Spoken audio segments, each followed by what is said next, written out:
Assalamu alaikum students.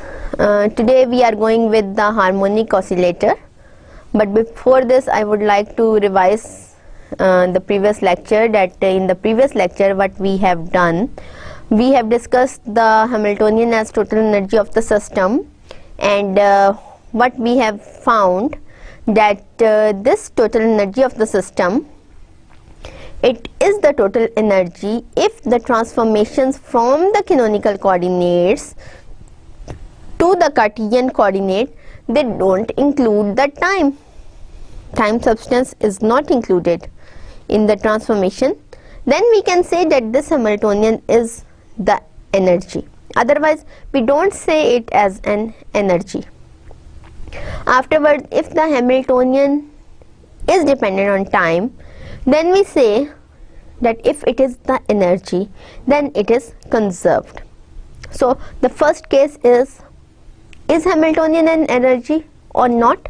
Hamiltonian is said to be an energy if the change in the coordinates or the transformation of the coordinates from the generalized coordinates to the Cartesian coordinates or from the Cartesian coordinates to the generalized coordinates, it doesn't involve time.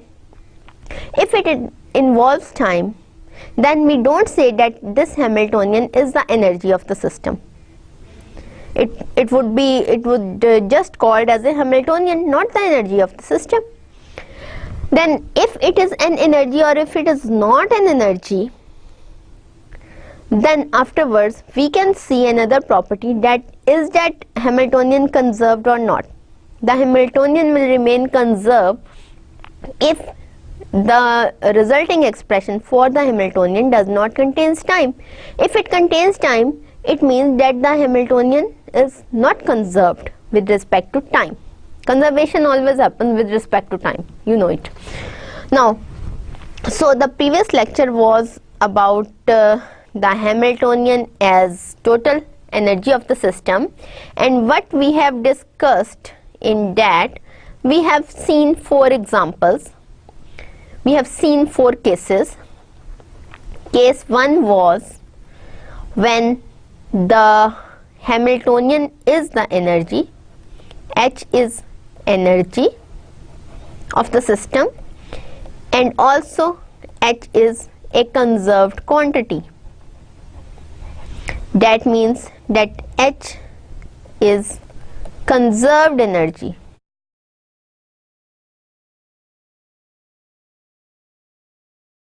Case 2. Case 2 is when H is energy, but H is not conserved, not a conserved quantity. That is, H is a non-conserved energy, or H represents non-conserved energy. Case 3 was when H is not energy, that is, the transformation contains time, but H is conserved. And case 4 was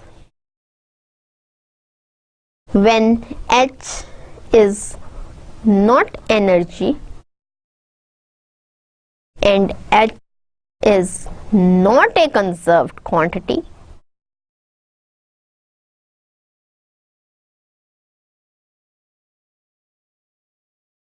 in the first case, our transformation was x equal to r cos theta, y equal to r sin theta, and RH is not a function of time.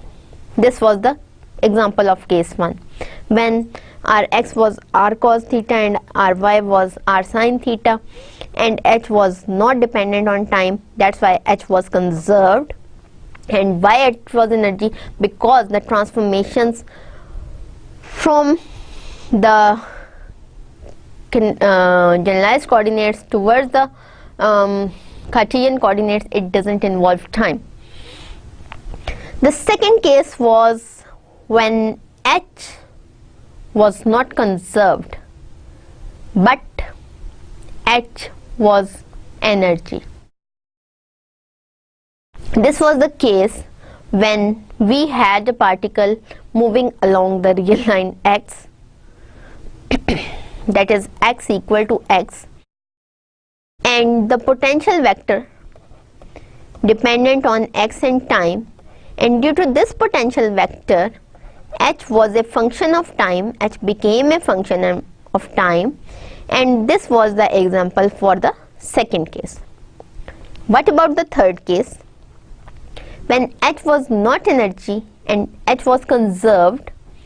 This was the case of a bead connected to a spring, and this spring was aligned with the rod which is fixed at the origin, and the speed of rod, angular speed of rod was omega. So our transformation, they become x is equals to r cos omega t, y equal to r sin omega t, and due to this transformation, because this transformation contains time, that's why h does not represent the energy of the system, yet h was a function of time. H was not a function of time, that's why h was conserved. And the fourth case, when we had a rod and a bead which is constrained to move along that rod, and this rod is lying horizontal, and its moving speed along y-axis was a, which was constant. So in that case our x coordinate is whatever it is, x is x we can say, but our y was a t square over 2 containing time, that's why h was not energy. And the other case, that is h was is a conserved quantity or not, so h was a function of time, that was due to which the h is not a conserved quantity. So these were the four cases which we had discussed in the last lecture. Now the simple harmonic oscillator, which is the main topic of the lecture we are going to have now. What is a simple harmonic oscillator? What do you know about a simple harmonic oscillator? You know about the pendulum? A pendulum which moves having a bob and a massless string. This is also a simple harmonic oscillator. So the pendulum is an example of a simple harmonic oscillator. What is oscillator? Oscillator means thing which oscillates, which goes up and down. This is the oscillation, and which goes here and there. This is the oscillation. It is moving. My finger is oscillating. Harmonic oscillator. The oscillations are harmonic. Harmonic means there is a harmony. In English, harmonic means there is a harmony in the oscillations. But type of harmony? What is harmonic in mathematics and physics? Harmonic motion means that we can express the motion as a sinusoidal function, either a function of sine or a function of cos. So how can we represent harmonic oscillations? We can represent the harmonic oscillations with the help of the sine function or with the help of the cos function. Okay, so harmonic motion, do you know about harmonic motion? A motion which can be expressed by the sine or the cos function, and it is also known as sinusoidal motion. And this sinusoidal motion is very important because this is the motion of waves. Your heat waves, they represent the sinusoidal motions, and your what waves we used to deal with the heat, and what's the second one? General, let's discuss the general wave equation. It gives the sinusoidal solutions. Also, why harmonic motion is important, why harmonic waves are important. Harmonic motion is important because the motion of the wave, because we used to deal with a lot of waves, and waves are usually sinusoidal. Sinusoidal waves are very easy to interpret. Further, we can have a very important thing called Fourier representation. Perhaps you have heard about this method. That मैं उर्दू में थोड़ा सा बता दूं तो ज़्यादा बेहतर है. आपने शायद इस मेथड के बारे में सुना हो, जिसको कहते हैं फोरियर रिप्रेजेंटेशन ऑफ वेव्स. आपके पास कोई भी वेव्स हो, लाजमी नहीं है कि वो साइनोसॉइडल हो, लाजमी नहीं है कि वो हार्मोनिक हो, कोई भी वेव्स हो, तो हमारा फोरियर एनालिसिस जो है, Fourier analysis of waves, Fourier representation of waves, इस किस्म के नाम इस साइट पे आते हैं. आप एक वेव को स्प्लिट कर सकते हो into a combination of many sinusoidal waves. आप कह सकते, फोरियर एनालिसिस क्या है कि एक वेव को आप कहते हो कि इसके जी पार्ट्स हैं और वो सारे के सारे पार्ट्स साइनोसॉइडल हैं. क्यों हम वेव को इस तरह स्प्लिट कर सकते हैं, क्यों इंपॉर्टेंट है? इसलिए कि साइनोसॉइडल वेव्स जो है ना, उनको एक्सप्रेस करना बड़ा आसान है, उनकी प्रॉपर्टीज बड़े आराम से निकल आती हैं. आप प्रॉपर्टीज, स्प्लिट वेव्स की प्रॉपर्टीज आप चेक कर लो, आपको उनकी प्रॉपर्टीज पता चल जाएंगी. आपको पूरी की पूरी जो भी वेव आपकी उन स्प्लिट वेव से बन रही है उसकी प्रॉपर्टीज पता चल जाएंगी. अब देखो ना, आपको इस पेन की प्रॉपर्टीज चाहिए, फिजिकल प्रॉपर्टीज, ठीक है. अब जी मैं इसको डिवाइड कर लेती हूँ कि एक ये इस पेन का ये पिछला हिस्सा है, एक इस पेन का ये अगला हिस्सा है, और एक ये इस पेन का निब वाला हिस्सा है, और ये दरमियान में एक हिस्सा ये है, ठीक है. अब मुझे इस हिस्से की प्रॉपर्टीज पता चल जाएंगी. ये लंबा सा है, ब्लैक कलर का है, पीछे से ये थोड़ा सा इस रुख में है, ये बिल्कुल वो पैराबोला शेप में है, बैक साइड से इसकी यहाँ पे ये टिप सी है, ठीक है. तो इस हिस्से की प्रॉपर्टी पता चल गई, वो मैंने रख ली. ये इस राउंड शेप की प्रॉपर्टीज पता चल जाएंगी. ये सिल्वर कलर का है, ये गोल सा है, मेटेलिक टाइप में है, ठीक है.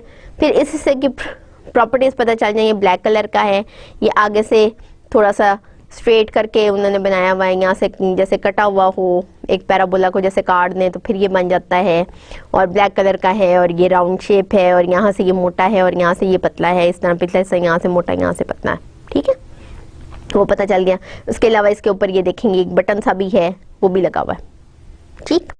उसके बाद ये निब की प्रॉपर्टी, ये जो है निब, ये राउंड है, यहाँ से लंबी है, यहाँ से आगे से पैराबोलिक है, और ये प्लास्टिक लाइक मटेरियल से बनी हुई है. अब इन चारों हिस्सों की, चारों पार्ट्स की प्रॉपर्टीज को इकट्ठा कर लें.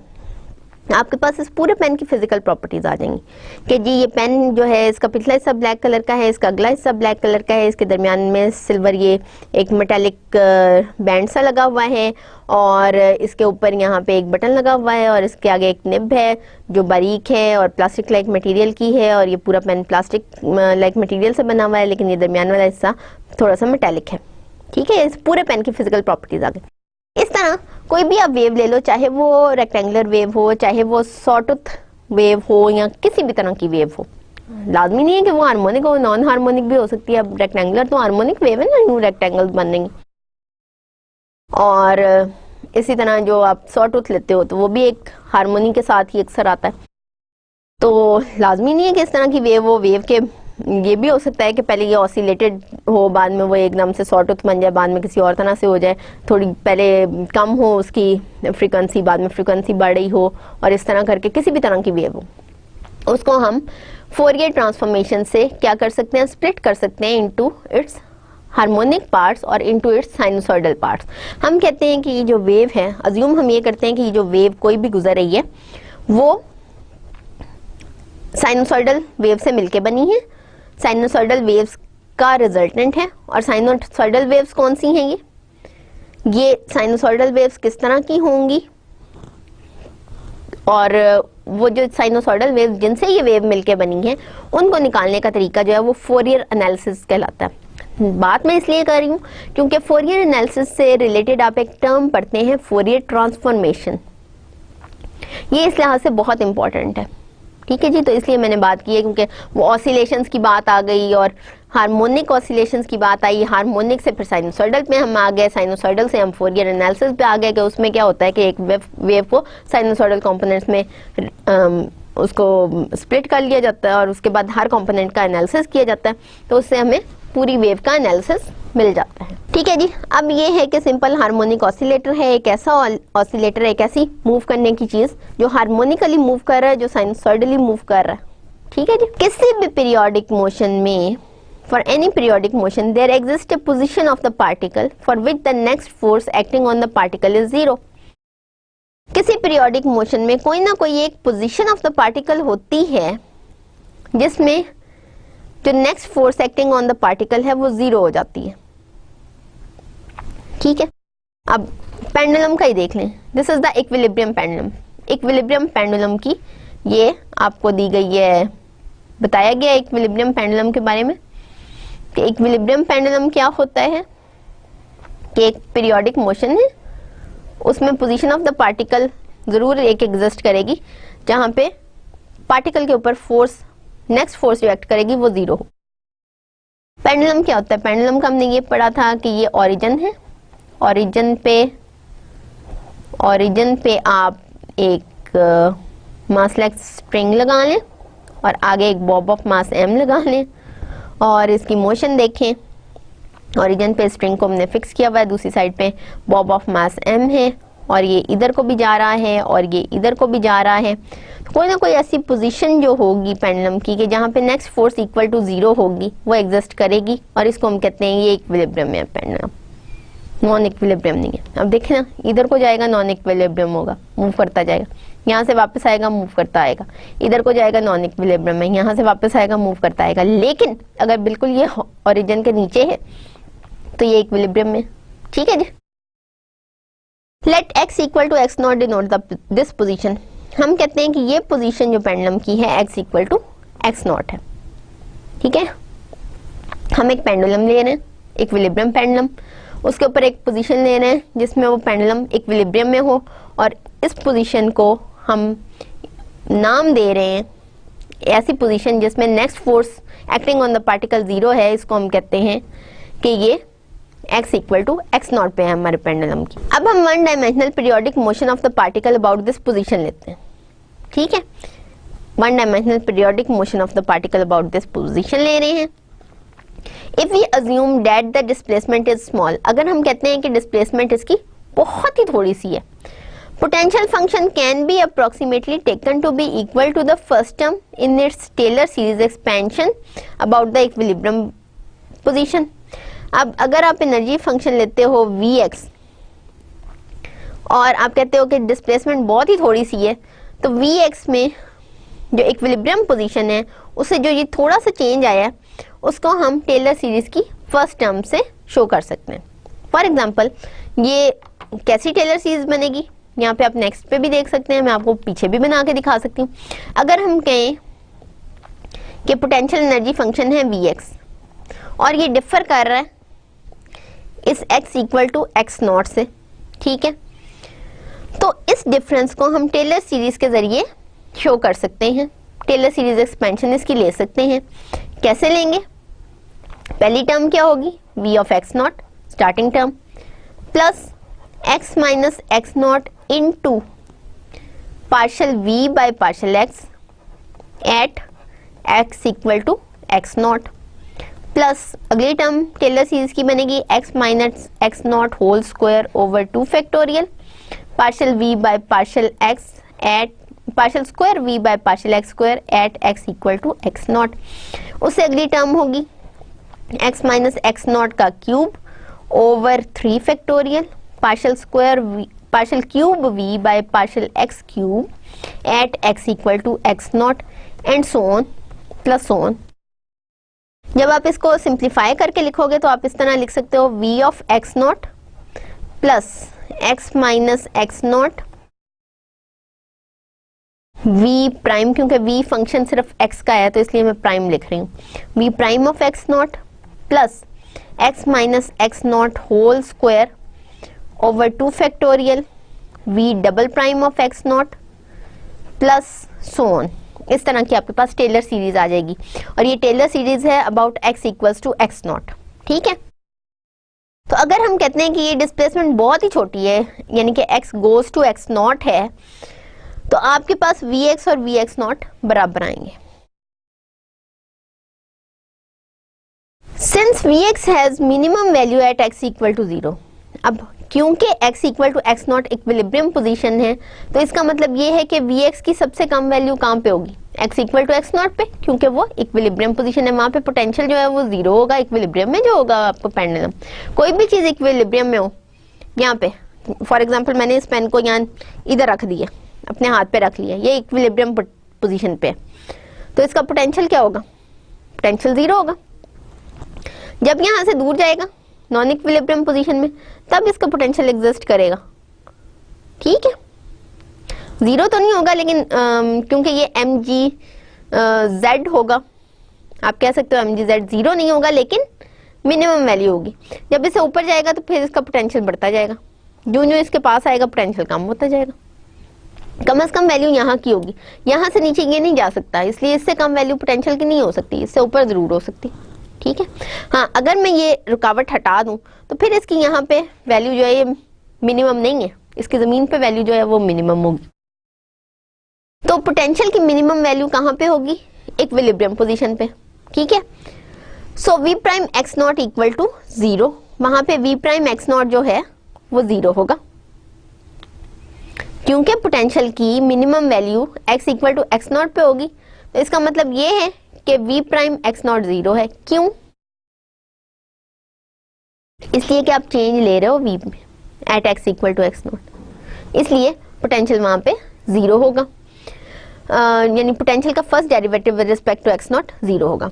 Therefore vx equal to v of x nought, अभी मैंने बात की थी कि vx की मिनिमम वैल्यू है x equal to x nought पे, इसका मतलब vx जो है x equal to x nought पे कांस्टेंट है, v prime at x nought 0 है। अगर v prime at x nought 0 है तो ये v प्राइम वाली टर्म जो है ये ओमिट हो गई, बाकी क्या रह गया, आपके पास रह गया v of x equal to v of x nought plus 1/2 x minus x nought whole square, v double prime x nought plus so on, ये आपके पास रह गई। v प्राइम x नॉट वाली टर्म जो है वो ओमिट हो गई है, लेकिन v ऑफ x नॉट क्या है, potential energy in the equilibrium position, और हम चाहें तो उसको, क्योंकि वो कांस्टेंट है, हम चाहें तो उसको 0 भी चूज कर सकते हैं, तो हम उसको 0 चूज कर लेते हैं। v ऑफ x नॉट 0 है जी, अगर वो 0 है तो ये जो टेलर सीरीज आपकी है ये क्या बनेगी, आपकी बनेगी v of x equal to half x minus x nought whole square, v double prime x nought plus so on, ये अब आपकी नई टेलर सीरीज बन गई। ठीक है, under the assumption the displacement x equal to the displacement x minus x nought is small, हमने एक और एजम्पशन भी ली हुई है, हमने ये एजम्पशन ली हुई है कि x और x नॉट के दरमियान बहुत थोड़ा फर्क है, स्मॉल ऑसिलेशन है। तो इसका मतलब ये है, अगर ये स्मॉल ऑसिलेशन है तो इसका क्यूब और हायर पावर्स जो हैं उनको हम ओमिट कर सकते हैं। ठीक है, अगर x minus x not small है और हम अज्यूम करते हैं कि इतना स्मॉल है कि x माइनस x नॉट का क्यूब और higher powers and higher powers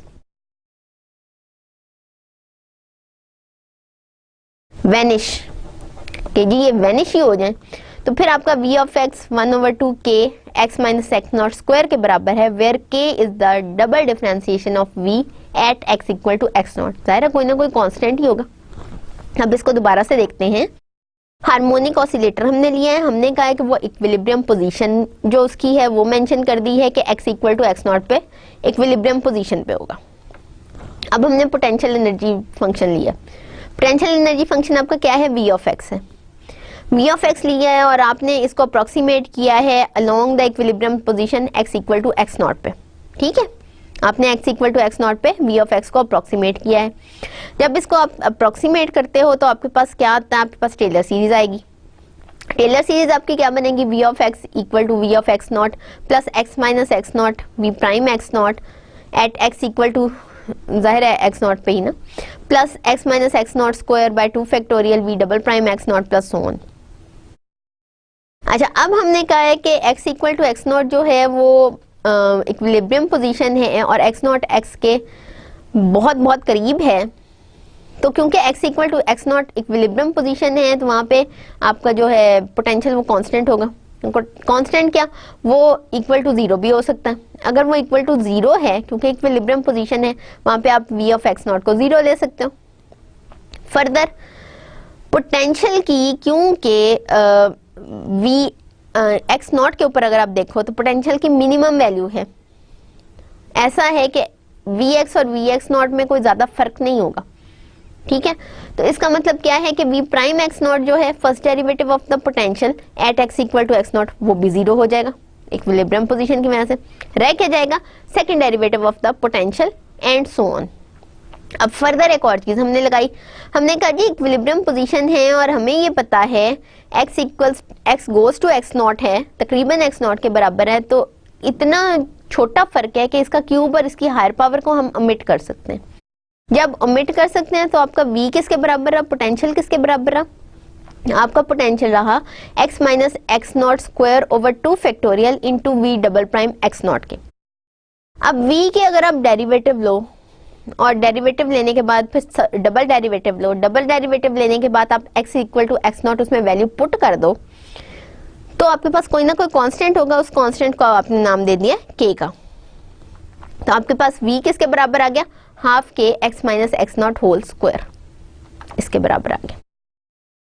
अब अगर इक्विलिब्रियम हो, स्टेबल इक्विलिब्रियम हो, तो potential energy in the position must be minimum.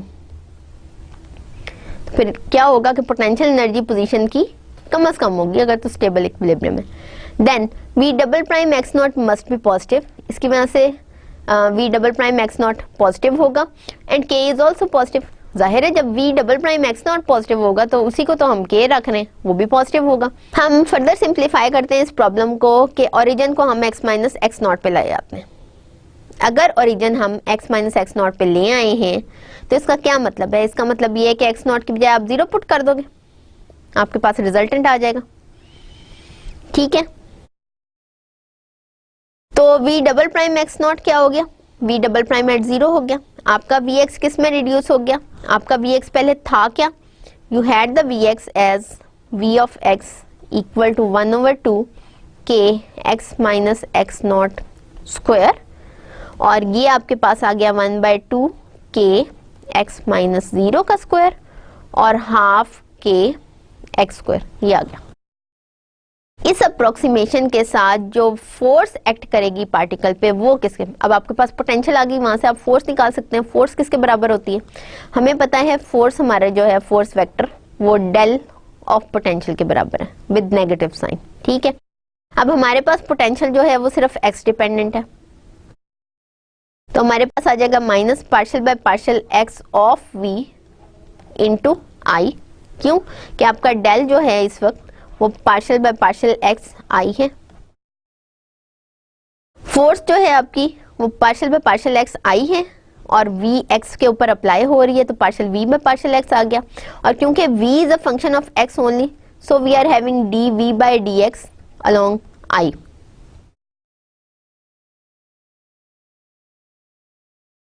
और जो हमारी फोर्स है वो dv बाई dx है, और v आपके पास क्या है, आपका v है हाफ के एक्स स्क्वायर, v आपका है 1/2 k x square, dv by dx क्या हो जाएगा 1/2 k into 2x which is equals to kx, और माइनस dv बाई dx क्या होगा माइनस kx, ठीक है।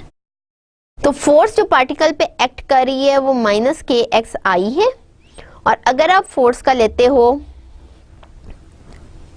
मॉडुलस, इसीलिए तो यहाँ पे एफ मैंने बोल्ड नहीं किया क्योंकि ये फोर्स उस तरह से नहीं है, along with the unit vector नहीं है, फोर्स वेक्टर है, लेकिन यहाँ पे हम इसका मॉडुलस ले रहे हैं, इसकी वैल्यू ले रहे हैं, वो आपके पास आएगी माइनस के एक्स।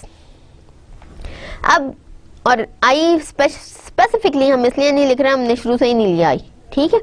अब न्यूटन के सेकंड लॉ ऑफ मोशन के लिहाज से देखें, equation of motion of the particle क्या हो गई, F इक्वल टू माइनस के x. Equation of motion of the particle क्या है, F इक्वल टू माइनस के एक्स, ठीक है। यहाँ m x double dot equal to minus के एक्स, यहाँ पे मैंने F की वैल्यू पुट कर दी।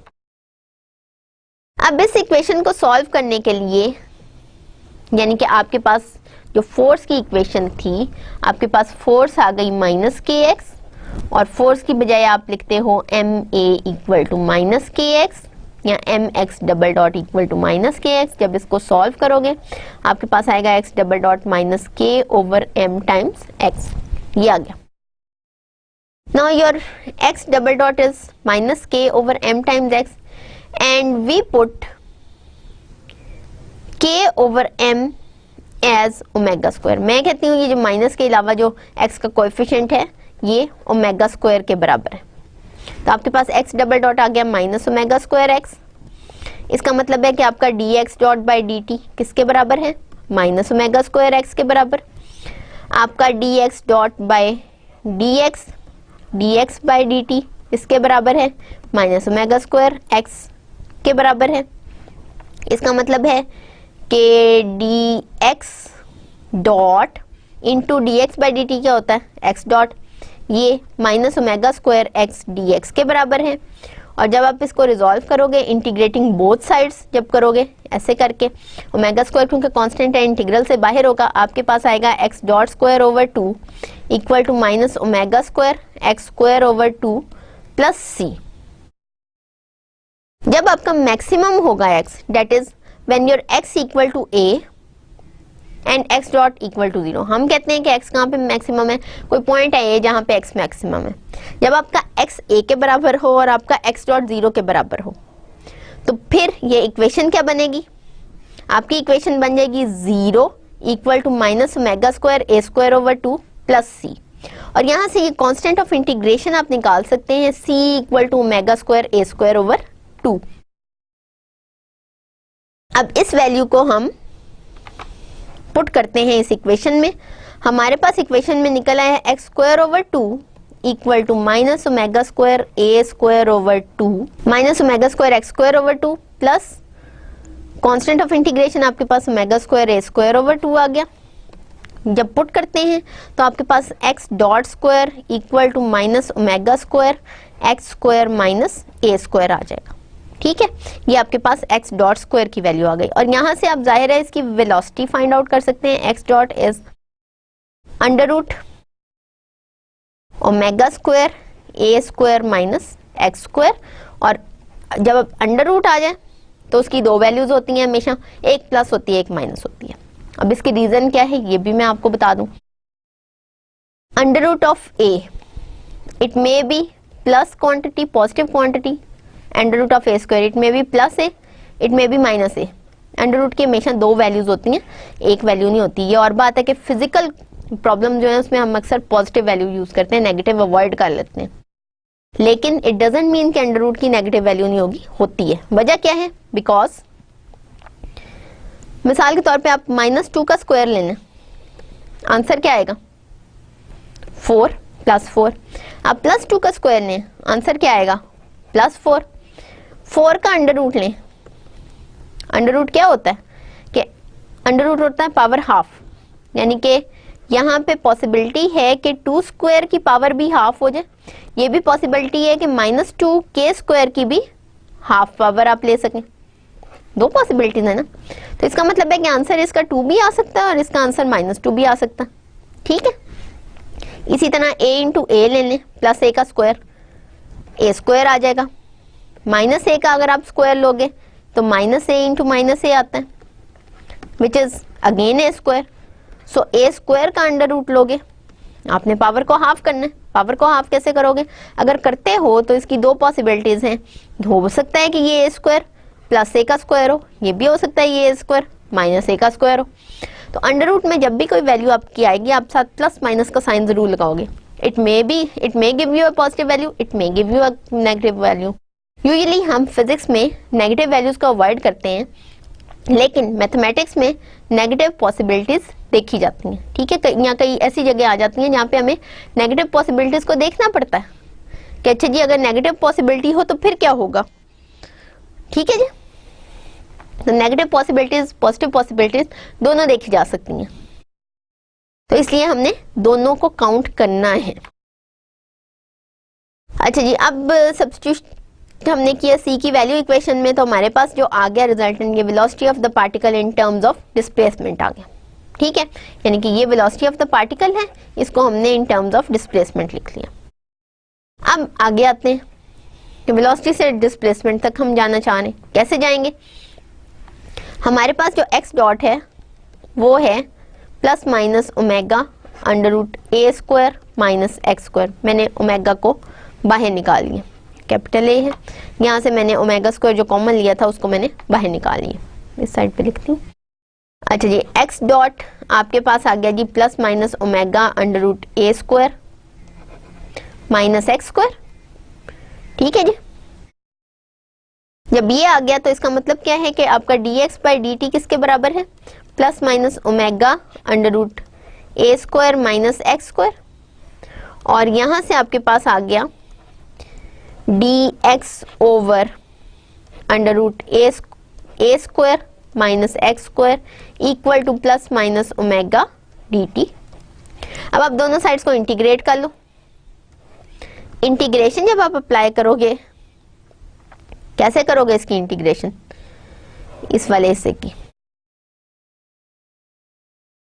कि मैं बबल बना के बबल के अंदर लिख रही हूँ सारा कुछ। ठीक है, इंटीग्रेशन कैसे करोगे, नीचे वाला फॉर्मूला देखो, A square minus x square under root आ रहा है एक्स वाली साइड पे। On your left hand side आप डिनोमिनेटर में देखोगे, डिनोमिनेटर में क्या आ रहा है, एक्स स्क्वायर, ए square minus x square under root. जब A square minus x square type की टर्म हो तो आप एक्स को क्या पुट करते हो, ए साइन थीटा। ठीक है, dx क्या होगा, a cos theta d theta. Integral में पुट करोगे आपके पास क्या आएगा, dx की बजाय a cos theta d theta. नीचे जब आप a sin थीटा पुट करोगे तो आपके पास अंडर रूट में आएगा a square minus a square sin theta. उसमें से a आपका कॉमन निकल आएगा, अंडर रूट में क्या आएगा, 1 minus sine square theta which is equals to under root of cos square theta which is equals to cos theta equal to plus minus omega T plus a constant of integration l. अब एक और constant of integration आ गया क्योंकि integration हो रही है। So integral 1 d theta is plus minus omega T plus l, बल्कि m इसको लिख देती हूँ एम, और theta is plus minus omega T plus m. और थीटा को इंटीग्रेट किया तो यहाँ पे एक और इंटीग्रेशन का कांस्टेंट आ गया एन, तो यहां से मेरे पास आया theta equal to plus minus omega T plus m minus n, और इस एम माइनस एन को मैं नाम दे रही हूं एल का। ठीक है, अब आपको पता चला कि दोनों साइड्स पे इंटीग्रेशन करें तो एक कांस्टेंट क्यों आता है। इंटीग्रेशन के कांस्टेंट्स बेशक दो ही आते हैं, लेकिन वो दोनों कांस्टेंट्स ऐड अप होते हैं, किसी भी तरह ऐड हो जाते हैं या सब्ट्रैक्ट हो जाते हैं। तो आपके पास थीटा आ गया plus minus omega T plus L. यहाँ अगर मैं चाहूँ तो इस प्लस माइनस को दूसरी साइड पे रख लूँ तो आपके पास प्लस माइनस थीटा आ गया in term equal to omega T plus l. तो अगर प्लस माइनस थीटा इसके बराबर है, if your plus minus theta is omega T plus l, then what about x, x is a sine theta. ठीक है, और एक्स किसके बराबर हो गया, प्लस माइनस, यानी एक्स आपका ए साइन थीटा है, तो एक्स आपका आ गया plus minus A sine omega T plus L. क्योंकि अगर आप माइनस थीटा पुट करोगे तो sine of minus theta minus sine theta के बराबर आ जाएगा, तो उसके लिहाज से प्लस माइनस आपके पास एक्स की दो वैल्यूज आ गई, एक तो plus A sine omega T plus L, दूसरी आपके पास नेगेटिव वैल्यू आ गई minus A sine omega T plus L, दो वैल्यूज आ गई। अब आप इनिशियल कंडीशन दो। इनिशियल कंडीशंस क्या है, when T is 0 X is 0। ठीक है ना, यही थी ना इनिशियल कंडीशन। इनिशियली पेंडुलम आपका था इक्विलिब्रियम पे, टाइम 0 था, एक्स 0 था, उसके बाद ये आपकी सिंपल हार्मोनिक ऑसिलेशन शुरू हुई। उसके बाद जी जब आपने इनिशियल कंडीशन ली, यानी कि t इज 0 एक्स इज 0, तो आपके पास x निकला क्या था, पहले इस पे आए ना, x is equals to a sine omega T plus l. अब ये इनिशियल कंडीशन हम क्यों ले रहे हैं, ताकि ये l की कांस्टेंट की कोई ना कोई वैल्यू निकल आए। When x is 0, t is 0, आपके पास 0 equal to a sine omega into 0, 0 plus L आ गया। यहाँ आपके पास ये प्लस माइनस के साथ था, x की दो वैल्यूज आई थी, तो plus minus a sine l आपके पास 0 के बराबर आ गया। यहाँ से अब जाहिर है ए तो कोई कंफर्म्ड क्वांटिटी है, ठीक है, ए तो 0 नहीं हो सकता, तो आपके पास आएगा कि जी साइन एल 0 के बराबर है और मोस्ट प्रोबेबली एल 0 के बराबर है, ठीक है, क्योंकि वैसे तो साइन एल इक्वल टू 0 के लिए बहुत सारी वैल्यूज हो सकती हैं, 0 पाई 2 पाई एंड सो ऑन, लेकिन फिजिकल सिचुएशन है एल को हमने मोस्ट प्रोबेबल ले लिया, 0 के बराबर ले लिया। अगर एल 0 के बराबर है तो इसका मतलब है कि x आपका किसके बराबर हो गया, plus minus a sine omega t के बराबर। अब ये क्या दे रहा है, ये displacement of the particle sinusoidal oscillations में दे रहा है और इसी वजह से ये हार्मोनिक ऑसिलेटर कहलाता है, क्योंकि डिस्प्लेसमेंट आपके पास एज साइनोसॉइडल ऑसिलेशंस आ गई है। और डिस्प्लेसमेंट का पीरियड क्या है, पीरियड क्या होता है, पीरियड वो होता है कि आपकी एक वेव चल रही है तो वो कितनी देर के बाद रिपीट होगी, दैट इज द पीरियड। कि एक पार्ट है आपकी वेव का, पीरियड जाहिर है वेव का होता है, साइनोसॉइडल वेव्स का आपने पीरियड पढ़ा है, दूसरी वेव्स का भी पढ़ा होगा। पीरियड क्या है कि एक खास टाइम के बाद वो ग्राफ जो है वो रिपीट होना शुरू हो जाता है, एक खास टाइम ड्यूरेशन है जिसके बाद ग्राफ रिपीट होता है, उसको हम टाइम ड्यूरेशन को कहते हैं पीरियड। पीरियोडिक मोशन क्या होती है कि एक खास पीरियड के बाद ग्राफ रिपीट हो गया, फिर उस पीरियड के ट्वाइस के बाद फिर ग्राफ रिपीट हो गया। तो क्योंकि साइनसॉइडल मोशन जो है वो पीरियोडिक है तो उसका पीरियड भी ढूंढा जा सकता है। पीरियड को हम टॉ के नाम से कहेंगे कि जी पीरियड जो है वो इसका टॉ है, और टॉ किसके बराबर होता है, ये आपने पढ़ा होगा फिजिक्स में कि ये 2 पाई ओवर ओमेगा के बराबर होता है, where omega is the angular frequency. अब ओमेगा हमारा किसके बराबर है, वो आपने पीछे देखा कि ओमेगा आपका under root k over M के बराबर है। इसको हमने ओमेगा का नाम दिया था क्योंकि हमने कहा था ओमेगा स्क्वायर जो है वो के ओवर एम है, इस वजह से ओमेगा आपका under root k over M है। वैल्यू पुट करोगे तो आपके पास 2 पाई ओवर ओमेगा आ गया equal to 2m under root m over k, और इस तरह frequency inverse of the period होती है वेव फ्रीक्वेंसी, वो आपके पास 1 over 2m under root k over m आ गई। यहाँ आपके पास ओमेगा ओवर 2m आ गया, ठीक है जी। तो यहाँ 2m नहीं 2 पाई आएगा, यहाँ पे भी 2 पाई आएगा। देखो मैं लिखते हुए गलती कर गई, देखो कितनी बड़ी बड़ी गलतियां हो जाती हैं, लेकिन एहतियात करनी है आप लोगों ने, एग्जाम में ऐसी गलतियां नहीं करनी, उसमें नंबर काटे जाते हैं। अच्छा जी, पीरियड अब आपके पास आ गया, फ्रीक्वेंसी आपके पास आ गई, और यही साइनोसॉइडल ऑसिलेशन होने का आपके पास प्लस पॉइंट है कि जी साइनोसॉइडल मोशन है तो साइनोसॉइडल के लिहाज से पीरियड भी आ जाएगा, साइनोसॉइडल के लिहाज से फ्रीक्वेंसी भी आ जाएगी। We could also take the initial condition, हम इनिशियल कंडीशन एक और भी ले सकते हैं, वो क्या ले सकते हैं, when t is 0 x is a, लाजमी नहीं कि x 0 ही हो, x a पे भी t 0 हो सकता है, टाइम 0 x की कोई पोजीशन हो a, अगर a हो मैक्सिमम तो यही पोजीशन हो सकती है ना, अगर a है तो a equal to plus minus a sine l हो गया, टाइम 0 जब हमने कर दिया, l आपके पास प्लस माइनस पाई बाय 2 हो गया, तो x आपके पास एनालॉगस आ गया plus minus a sine omega t plus minus pi by 2 which is equals to plus minus a cos t which is again a periodic thing which is again a sinusoidal wave, जिसका आप period भी ले सकते हो, जिसका आप टॉ भी ले सकते हो, जिसे आप न्यू भी ले सकते हो, और ये टॉ और न्यू फाइंड आउट किया तो आपने सारी वेव प्रॉपर्टी फाइंड आउट कर ली। अब हम आते हैं काइनेटिक एनर्जी की तरफ। अब काइनेटिक एनर्जी इस ऑसिलेटर की किसके बराबर होगी, half m x dot square के बराबर, और x हमने जो जनरल फाइंड आउट किया है पीछे वो क्या है, x आपका है plus minus a sine omega t। x dot किसके बराबर होगा, ओमेगा तो आपकी फ्रीक्वेंसी है, ओमेगा कांस्टेंट है, a भी कांस्टेंट है, आपके पास आएगा जी a cos omega t into omega, time के लिहाज से डेरिवेटिव आप ले रहे हो। जब x डॉट आपके पास ये आ गया तो x डॉट स्क्वायर किसके बराबर आएगा, वो आएगा a square cos square omega t into omega square, ठीक है जी, ये आ गया। तो आपका t जो है kinetic energy of the system वो किसके बराबर है, वो आपका half m x dot square के बराबर है which is equals to half m a square omega square cos omega t whole square. अच्छा, अब मैक्सिमम काइनेटिक एनर्जी क्या हो सकती है, कब हो सकती है, मैक्सिमम काइनेटिक एनर्जी तभी होगी जहां cos ओमेगा t जो है वो 1 के इक्वल हो जाए, ठीक है ना, यानी कि टाइम t इक्वल टू 0 पे हो सकती है, t इक्वल टू 2 पाई पे हो सकती है, 0 के बाद cos कहाँ पे 1 होगा, यूं करके आए cos 2 पाई पे फिर 1 होगा, क्योंकि अगर पाई पे लोगे तो -1 आ जाएगा, एंड सो ऑन। तो maximum energy, kinetic energy of the oscillator कब होगी? अगर cos ओमेगा टी जो है वो 1 के बराबर हो जाएगा, बाकी सब तो चेंज नहीं हो सकता, तो उसको हम कहेंगे कि ये हाफ के ए स्क्वायर के बराबर। ठीक है, क्यों? इसलिए ओमेगा आपका किसके बराबर था? K over M.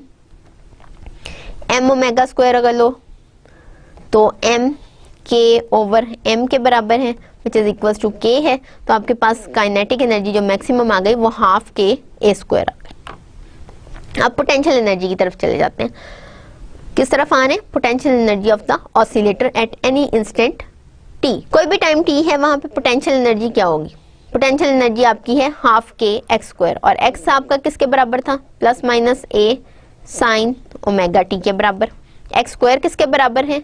A square sine square omega T के बराबर। वैल्यूज पुट करोगे, पोटेंशियल एनर्जी आपकी हाफ के एक्स स्क्वायर है, और which is equals to half K A square sine square omega T. Maximum potential energy कब होगी? जहां पे sine omega T equal to 1 होगा। ठीक है ना? मैक्सिमम पोटेंशियल एनर्जी कहां पे होगी? जहां पे साइन ओमेगा टी 1 के इक्वल होगा। साइन ओमेगा टी 1 के इक्वल कब होगा? जब या तो साइन पाई बाय 2 होगा, या फिर पाई बाय 2 में 2 पाई प्लस कर लो, वहां पे आएगा, एंड सो ऑन। तो मैक्सिमम पोटेंशियल एनर्जी ऑसिलेटर की क्या होगी? Half K A square. और अगर हम यहाँ से टोटल एनर्जी पे आए तो टोटल एनर्जी हमारे हार्मोनिक ऑसिलेटर की क्या हो सकती है? टोटल एनर्जी हमारी होगी T plus V, which is equals to half M A square omega square cos square omega T plus half K A square sine square omega T. ठीक है जी, ये आपकी total energy of the harmonic oscillator आ गई। अच्छा जी, अब हम इसको थोड़ा सा देख लेते हैं, दोबारा थोड़ा सा रिपीट कर लेते हैं सिंपल हार्मोनिक ऑसिलेटर को। हार्मोनिक ऑसिलेटर की मैंने बात की। हार्मोनिक क्या है? Related to the sinusoidal waves. ठीक है, साइनोसॉइडल सी मोशन है, हार्मोनिक मोशन है। ऑसिलेटर एक चीज जो ऑसिलेट कर रही हो, जो थोड़ा थोड़ा मूव कर रही हो, उसके लिए हमने बात की है सिंपल पेंडुलम की। यूजुअली वही सिंपल हार्मोनिक ऑसिलेटर कहलाता है। एक पीरियोडिक मोशन में हमने कहा कि एक होती है इक्विलिब्रियम पोजीशन। इक्विलिब्रियम पोजीशन कौन सी पोजीशन होती है? कि जहां पे पार्टिकल की नेक्स्ट फोर्स जिसने एक्ट होना है पार्टिकल पे वो जीरो, कोई फोर्स ना एक्ट हो रही हो। ठीक है, उसको हम कहते हैं इक्विलिब्रियम पोजीशन है। और इस पोजीशन पे अगर आपका पेंडुलम है तो इक्विलिब्रियम पेंडुलम है।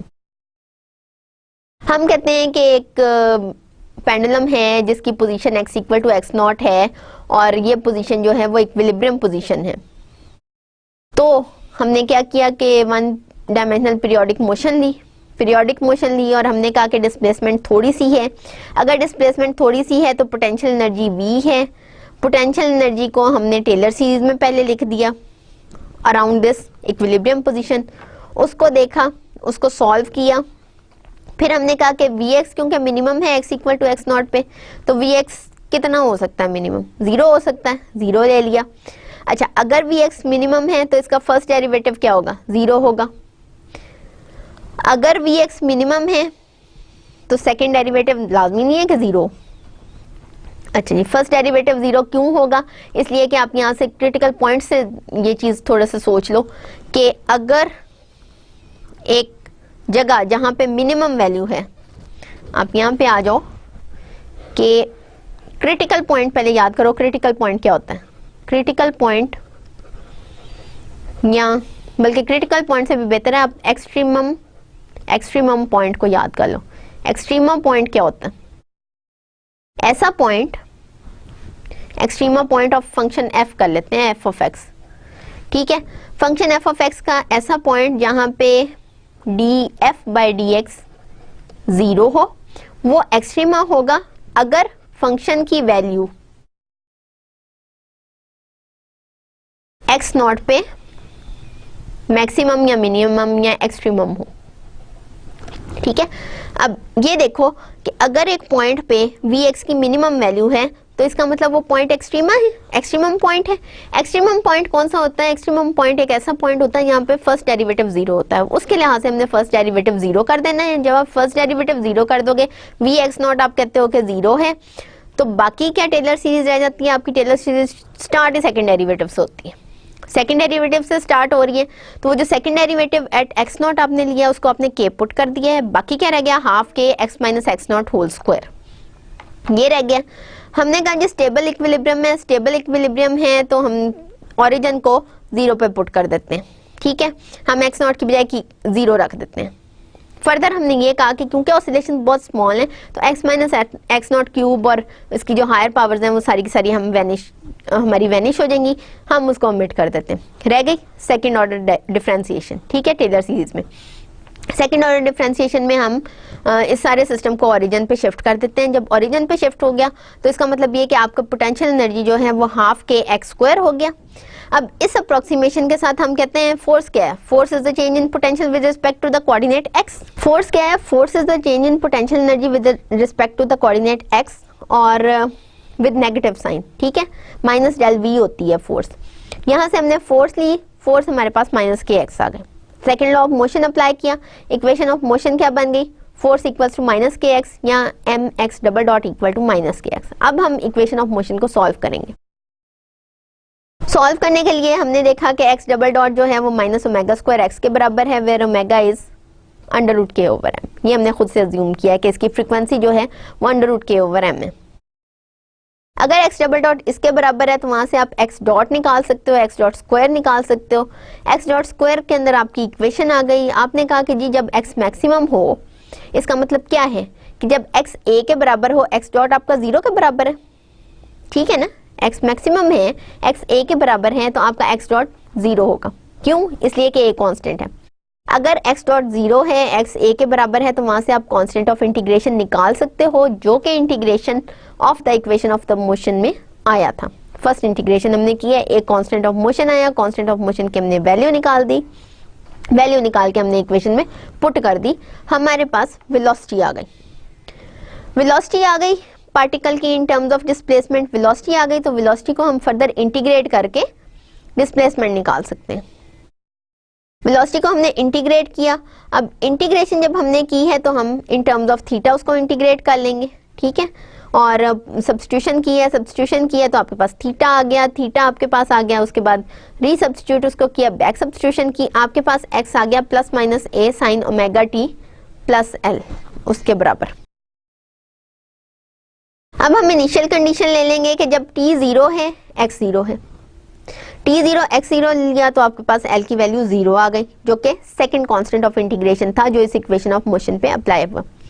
अब x की वैल्यू आपके पास आ गई, जो कि displacement in a sinusoidal oscillation देता है, ठीक है। वो बता रहा है कि डिस्प्लेसमेंट कैसे साइनसॉइडल हो रही है, ठीक है ना। x आपके पास साइन वेव की सूरत में आ गया, साइन वेव की सूरत में आ गया तो इसका कोई ना कोई पीरियड भी है, कोई ना कोई फ्रीक्वेंसी भी है, वो हमने लिख दी, फ्रीक्वेंसी भी लिख दी है, पीरियड भी लिख दिया, सब कुछ लिख के। तो उसके बाद क्या आ गया कि हमने एक और इनिशियल कंडीशन अप्लाई की कि जब t जीरो है, x a के बराबर होगा।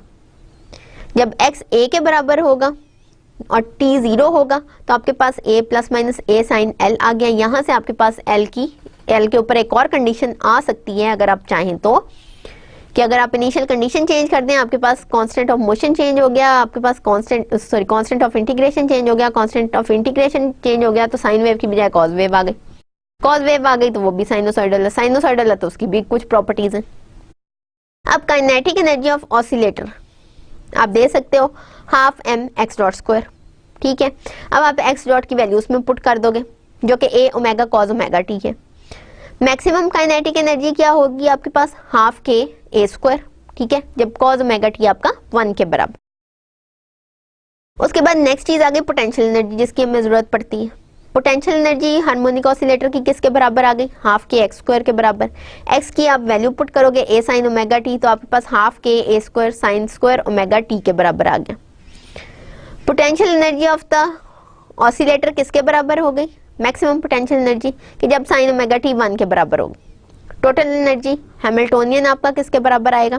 टोटल एनर्जी आपकी टी प्लस वी है, potential energy plus kinetic energy, ठीक है।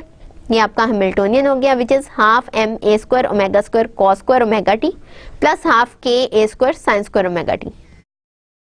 इसी तरह आप लेग्रांजियन यहाँ से ढूंढ सकते हो, which is T minus V which is half M A square omega square cos omega T whole square minus half K A square sine square omega T. ये आ गया, ठीक है जी। तो ये आपका लेग्रांजियन आ गया, ये आपका हैमिल्टोनियन आ गया। हैमिल्टोनियन आ गया तो आप हैमिल्टन इक्वेशन निकाल सकते हो, लेग्रांजियन आ जाता है तो आप लेग्रांज इक्वेशन निकाल सकते हो।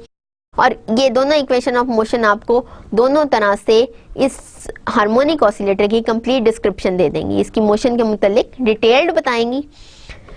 तो हम देख सकते हैं कि ये जो हार्मोनिक मोशन की हमने सारा काम किया है, ये हमने न्यूटोनियन मैकेनिक्स में किया। लेग्रांजियन आ जाएगा तो आप लेग्रांज फॉर्मूलेशन से इक्वेशन ऑफ मोशन निकाल सकते हो। हैमिल्टोनियन आ जाएगा, आप हैमिल्टोनियन फॉर्मूलेशन से निकाल सकते हैं, ठीक है। तो ये हमने जस्ट देखा है कि लेग्रांजियन आ जाए या हैमिल्टोनियन आ जाए तो उसका क्या सिलसिला है। इसके साथ ही स्टूडेंट्स ये लेक्चर खत्म करते हैं। इंशाल्लाह नेक्स्ट लेक्चर में हम हैमिल्टन जैकोबी इक्वेशन की कुछ एप्लीकेशंस देखेंगे। अल्लाह हाफिज, थैंक यू।